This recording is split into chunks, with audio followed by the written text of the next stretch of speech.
بسم اللہ الرحمن الرحیم۔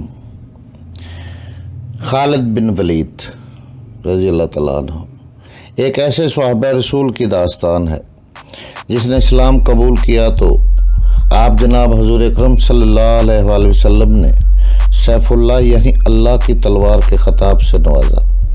آپ چند ہزار مجاہدین اسلام کے ساتھ نکلے اور لاکھوں کی دشمن فوج کا مقابلہ کر کے اسلام کا پرچم کریا کریا نگر نگر سر بلند کیا۔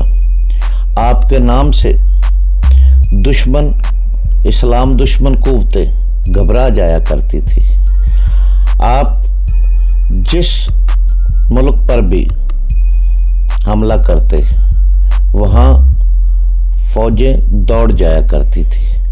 آپ کو ہمیشہ اللہ تعالیٰ نے عزت بخشی، آپ فتح یاب ہوئے، آپ کا نام ہمیشہ سنہری حروفوں میں لکھا گیا۔ تو آئے چلتے ہیں خالد بن ولید کی کہانی کی طرف۔ یہ ناول، یہ داستان ایمان فروز ہے۔ تو آئے چلیں۔ خالد بن ولید رضی اللہ عنہ، قسط نمبر 76۔ وہ کہتے تھے کہ مسلمان خون کا دریا بہا دیتے ہیں، وہ ادھر آ رہے ہیں، سب بھاگ گئے ہیں، میں نہیں بھاگ سکا، میں تو اٹھ بھی نہیں سکتا، وہ مجھے مرنے کے لیے چھوڑ گئے۔ اس بوڑھے کو اونٹنی کا دودھ پلا کر اس کے حال پر چھوڑ دیا گیا۔ تقریباً تمام مورخوں نے لکھا ہے کہ منیشیا شہر اس حالت میں خالی تھا کہ لوگوں کے گھروں میں سامان اور قیمتی اشیاء ایسے پڑی تھی جیسے ان مکانوں کے مکین ابھی کچھ دیر کے لیے باہر نکل گئے ہوں۔ لوگ اتنی عجلت میں بھاگے تھے کہ رقمیں اور سونا وغیرہ بھی پیچھے چھوڑ گئے تھے۔ خالد رضی اللہ عنہ کے حکم پر تمام فوج کو شہر میں بلا لیا گیا اور انہیں مال غنیمت اکٹھا کرنے کی چھٹی دے دی گئی۔ یہ امیروں کا شہر تھا، گھروں میں قیمتی اشیاء اور کپڑوں کی افراد تھی۔ مسلمان بعض چیزوں کو دیکھ کر حیران ہوتے تھے، یہ چیزیں وہ اپنے ساتھ لے جانا چاہتے تھے۔ جب سامان ایک جگہ اکٹھا کیا گیا تو خالد رضی اللہ عنہ نے دیکھا، آگ لگا دو اس سامان کو۔ خالد رضی اللہ عنہ نے حکم دیا، یہ عیش و عشرت کا وہ سامان ہے جس نے اس قوم کو بزدل بنا دیا۔ ان لوگوں کا انجام دیکھ لو، ان کے محل اور مکان دیکھ لو۔ خدا کی قسم، جسے خدا تباہ کرنا چاہتا ہے اسے عیش و عشرت میں ڈال دیتا ہے۔ ہمیں آگے جانا ہے، جلا دو اسے اور سونا، ہیرے جوہرات اور رقمیں الگ جمع کر لو۔ طبری نے خاص طور پر لکھا ہے کہ خالد رضی اللہ عنہ نے اس خیال سے قیمتی ضرور ریشمی کپڑے اور امیر گھروں کا سامان جلا دینے کا حکم دیا تھا کہ مجاہدین جہاد سے منہ نہ موڑ لیں۔ طبری کے علاوہ دوسرے مورخوں نے بھی لکھا ہے جو مال غنیمت اس شہر سے ملا اتنا کہیں سے بھی نہیں ملا تھا۔ خالد رضی اللہ عنہ نے دستور کے مطابق اس کے 4 حصے فوج میں تقسیم کر دیے اور 5واں حصہ مدینہ میں خلیفۃ المسلمین ابو بکر رضی اللہ عنہ کو بھیج دیا۔ محمد حسین ہیکل نے مختلف مورخوں کے حوالے سے لکھا کہ مال غنیمت کا 5واں حصہ جو مدینہ کو بھیجا گیا اس کا امیر کارواں بنی اجل کا ایک شخص جندل تھا۔ فارسیوں کے خلاف پہلی 3 جنگوں کے جنگی قیدیوں کو اسی قافلے کے ساتھ مدینہ بھیجا گیا۔ خلیفۃ المسلمین ابو بکر رضی اللہ عنہ نے ان قیدیوں میں سے ایک خوبصورت لونڈی جندل کو بطور انعام دی۔ طبری نے لکھا ہے کہ خلیفۃ المسلمین نے مدینہ کے مسلمانوں کو مسجد میں بلایا، انہیں خالد رضی اللہ عنہ کی فتوحات کی تفصیلات سنائی۔ انہوں نے کہا، اے قریش، تمہارا شیر ایک اور شیر پر جھپٹ پڑا اور اسے مار گرایا ہے۔ اب عورتیں خالد رضی اللہ عنہ جیسا بیٹا پیدا کرنے سے قاصر ہیں۔ ولید کے بیٹے ثنا بن حارثہ نے کہا، آگے فارس کی شہنشاہی کا ایک اور بڑا شیر ٹھہرا ہے، اسے تو فارس کا ہیرا سمجھ، لیکن اسے لینا آسان نہیں ہوگا۔ ہاں حارثہ کے بیٹے، خالد رضی اللہ عنہ نے کہا، منیشیا کی تمام فوج اور تمام عیسائی جوان ہیرا پہنچ گئے تھے، وہ سب ہمارے مقابلے پر آئیں گے، انہیں مقابلے میں آنا چاہیے۔ مدائن کی کیا خبر ہے؟ آج میرا ایک جاسوس واپس آیا ہے، مسنہ نے کہا، وہ بتاتا ہے کہ مدائن میں مایوسی پھیلی ہوئی ہے، کسریٰ کے محل میں ماتم ہو رہا ہے۔ اچھی خبر یہ ہے کہ وہاں سے اب فوج کا کوئی دستہ نہیں آئے گا۔ کیا یہ لوگ اب بھی نہیں سمجھے کہ تخت و تاج اور خزانے طاقت نہیں ہوتے کہ دشمن سے بچا لیں؟ خالد رضی اللہ عنہ نے کہا کیا یہ ہمارا فرض نہیں کہ ان لوگوں کو اللہ کے سچے رسول کا پیغام دیں کہ طاقت اور ثروت سے اللہ کے ہاتھ میں ہے اور اللہ ہی عبادت کا لائق ہے جس کا کوئی شریک نہیں؟ ہاں ابن ولید مسنہ نے کہا یہ ہمارا فرض ہے کہ ان تک اللہ کا پیغام پہنچائے، اس کے ساتھ ہی مجھے ہر اس خطرے کو کچلنا ہے جو اسلام کو نقصان پہنچا سکتا ہے۔ خالد رضی اللہ عنہ نے کہا کفر کا سر کچلنا ہے۔ تاریخ اسلام کا یہ ابتدائی دور بڑا ہی نازک تھا۔ اسی دور میں اسلام کی عسکری روایات کی بنیاد رکھنی تھی۔ امت رسول کے لیے جذبے کی شدت اور اہمیت کا تعین کرنا تھا۔ اس روایت کی بنیاد اس اصول پر رکھنی تھی کہ نفری اور طاقت کی کمی شکست کا باعث نہیں بن سکتی۔ جذبہ اور اسلام کی محبت اس کمی کو پورا کر دیا کرتی ہے۔ خالد رضی اللہ عنہ کو احساس تھا، وہ اس خیال سے پیچھے ہٹائے کہ لشکر مسلسل لڑ لڑ کر تھک گیا ہے اور نفری بھی کم ہوتی جا رہی ہے۔ وہ اپنے مستقر یعنی اپنے رہائش، اپنے دیش، اپنے گھر مدینہ سے بھی دور ہٹتے جا رہے تھے۔ آنے والی نسلوں کے لیے یہی روایت بن جائے گی، جہاں رکاوٹ یا کوئی دشواری پیش آ گئی سلار اپنی فوج کو واپس لے آئیں گے۔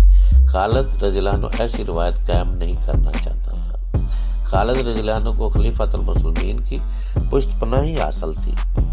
اس وقت کی خلافت کی پالیسی میں کفار کے ساتھ دوستی یا مذاکرات کا ذرا سے بھی دخل نہیں تھا۔ دشمن کو دشمن ہی سمجھا جاتا تھا، یہ نہیں دیکھا جاتا تھا کہ دشمن کتنی دور ہے اور کتنا طاقتور ہے۔ اصول یہ تھا کہ دشمن کے سر پر سوار ہو اور اس کے لیے دہشت بن جاؤ۔ فارس کی شہنشاہی کوئی معمولی طاقت نہیں تھی۔ خالد رضی اللہ عنہ نے اتنی بڑی طاقت کے پیٹ میں جا کر بھی پیچھے ہٹنے کی نہ سوچی۔ انہوں نے یہ بھی نہ سوچا کہ لشکر کو کچھ آرام دیتے اور اس کی تنظیم میں کچھ اگر خامیاں رہ گئی ہیں تو وہ دور کر لیتے۔ مسنہ بن عرصہ نے انہیں بتایا کہ ہیرا میں مقابلہ بڑا سخت ہوگا، تو بھی خالد رضی اللہ عنہ نے اپنے فیصل پر نظر ثانی نہ کی۔ انہوں نے اس وقت اپنے سلاروں کو بلایا۔ خدا کی قسم، خالد رضی اللہ عنہ نے سلاروں سے کہا، مجھے یقین ہے کہ تم یہ نہیں سوچ رہے کہ ہم جتنا آگے بڑھتے جا رہے ہیں ہمارے لیے خطرات بڑھتے جا رہے ہیں۔ نہیں ابن ولید، ایک سلار نے کہا، ہم میں سے کوئی ایسا نہیں سوچ رہا اور ہم میں سے کوئی ایسا سوچے گا بھی نہیں، دوسرے سلار نے کہا، اور مجھے یہ بھی یقین ہے، خالد رضی اللہ عنہ نے کہا، تم میں سے کوئی بھی نہیں سوچے گا کہ دشمن کتنا طاقتور ہے۔ نہیں ابن ولید، سلار عاصم بن عمرو نے کہا، ہمیں یہ بتا کہ تو آج یہ بات کیوں پوچھ رہا ہے؟ تم پر اللہ کی رحمت ہو۔ خالد رضی اللہ عنہ نے کہا، ہماری اگلی منزل بہت دشوار ہے۔ اللہ کے سوا کوئی نہیں جانتا کہ ہم میں سے کون رہتا ہے، کون دنیا سے اٹھ جاتا ہے۔ اپنے دلوں پر نقش کر لو کہ اپنے فرض سے منہ موڑ کر اللہ کے سامنے جاؤ گے تو تمہارا ٹھکانہ بہت برا ہوگا، اور تم جانتے ہو وہ ٹھکانہ کیسا ہے۔ روایت جو تم آج قائم کرو گے وہ ایک ورثہ ہوگا جو تم آنے والی نسلوں کے لیے چھوڑ جاؤ گے، اور یہ روایت اسلام کی بقا کا یا فنا کا باعث بنے گی۔ ہمیں اسلام کی بقا اور سربلندی کے لیے لڑنا ہے۔ قرآن کا حکم یاد کرو، لڑو اس وقت تک جب تک کفر کا فتنہ موجود ہے، اور دشمن کو معاف اس وقت تک کرو جب وہ ہتھیار ڈال کر تمہارے آگے جھک جائے۔ پھر سے وہ شرطیں منواؤ کہ اس کا ڈنگ مارا جائے اور اس کا دل رسول اللہ صلی اللہ علیہ وسلم کے شدائیوں کے خوف سے کانپتا رہے۔ اپنے سلاروں کے جذبے میں نئی روح پھونک کر خالد رضی اللہ عنہ نے انہیں بتایا کہ آگے آتش پرستوں کا بڑا مضبوط فوجی اڈا رہا ہے، جہاں کے حاکم عزرابہ نے بہت بڑا لشکر جمع کر رکھا ہے۔ آتش پرست پہلی لڑائیوں میں بے شمار کشتیاں لائے تھے، وہ اب مسلمانوں کے قبضے میں تھی۔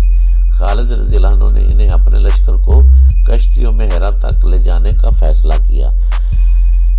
دریائی راستہ آسان تھا اور چھوٹا بھی۔ یہ پہلا موقع تھا کہ راہ لڑنے والے دریاؤں کے سینے پر سوار تھے۔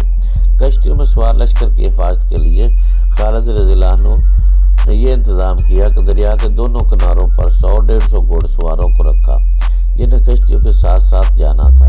فتح اور نصرت سرشار لشکر جذبے اور اسلام کی محبت کے جوش سے دریا فرات کے سینے پر چلا جا رہا تھا۔ جنگی ترانے کی ایک گونج تھی جو فرات کے پانی پر وجد طاری کر رہی تھی۔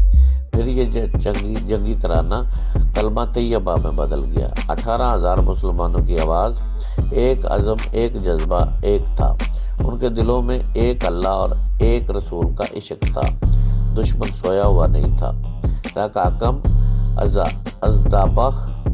ازدبا راتوں کو بھی نہیں سوتا تھا۔ عرب میں یہ خبر نہیں پہنچنے دی گئی تھی کہ شہنشاہ فارس اردشیر مر چکا ہے۔ وہ ابھی تک ہر بات اور ہر حکم میں اردشیر کا نام لیتا تھا۔ اس روز ایرا کی شہر پناہ کا معائنہ کر رہا تھا کہ اس نے شہر میں بے پناہ لشکر جمع کر لیا تھا۔ وہ جس دستے کے سامنے جاتا وہاں چلا چلا کر کہتا، زرتش کی رحمت ہو تم پر۔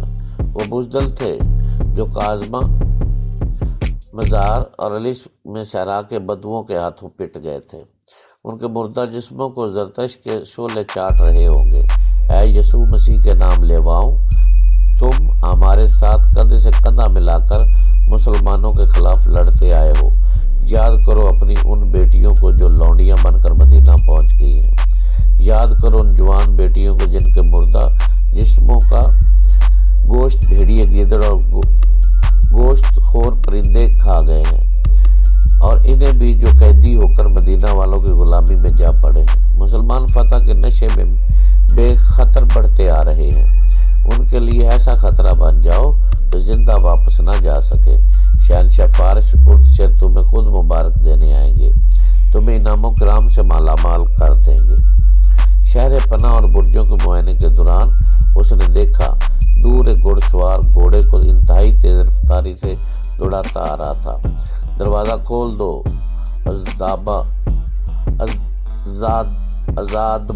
ازادبہ چلایا۔ یہ سوار منیشیا کی طرف سے آ رہا تھا۔ کئی آوازیں سنائی دی، دروازہ کھول دو، سوار کو آنے دو۔ ازادبہ بڑی تیزی سے دیوار سے اتر گیا۔ سوار کے پہنچنے تک وہ دروازہ کھول دیا گیا۔ سوار رفتار کم کیے بغیر اندر آیا۔ ازادبہ گھوڑے پر سوار تھا۔ اس نے گھوڑے کو ایڑ لگائی اور آنے والے سوار کی طرف گیا۔ دونوں گھوڑے پہلو بہ پہلو رک گئے۔ کوئی خبر؟ ازادبہ نے پوچھا۔ وہ آ رہے ہیں، سوار نے ہانپتی ہوئی آواز میں کہا۔ سارا لشکر کشتیوں میں آ رہا ہے۔ وہ خالد رضی اللہ عنہ کے لشکر کی پیش قدمی کی خبر دے رہا تھا۔ کشتیوں میں؟ ازادبہ نے پوچھا۔ بند سے کتنی دور ہیں؟ بہت دور، سوار نے جواب دیا، ابھی بہت دور ہے۔ ازادبہ کا بیٹا سالار تھا۔ ازادبہ نے اپنے بیٹے کو بلایا۔ کسی بھی تاریخ میں اس کے بیٹے کا نام نہیں ملتا، اسے ازادبہ کا بیٹا ہی لکھا گیا ہے۔ آج تیری آزمائش کا وقت ہے میرے بیٹے، ازادبہ نے کہا۔